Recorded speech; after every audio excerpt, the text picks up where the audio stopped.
The presence of starch in a leaf is typically indicative of photosynthesis activity. Here's an experiment to detect starch in a leaf. Materials: fresh leaves, ethanol boiling water, iodine solution. Procedure: take a fresh leaf and boil it in water for a few minutes to soften it.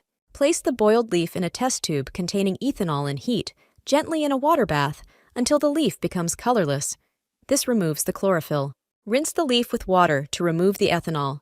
Add a few drops of iodine solution onto the leaf. Observations: if starch is present, the leaf will turn blue-black where the iodine solution has been added.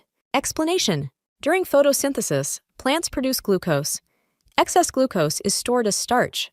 The leaf is first boiled to soften it, and then placed in ethanol to remove the chlorophyll, which would otherwise interfere with the test. Iodine reacts with starch, forming a blue-black complex. If the leaf turns blue-black, it indicates the presence of starch, suggesting that photosynthesis has occurred and excess glucose has been stored in the leaf.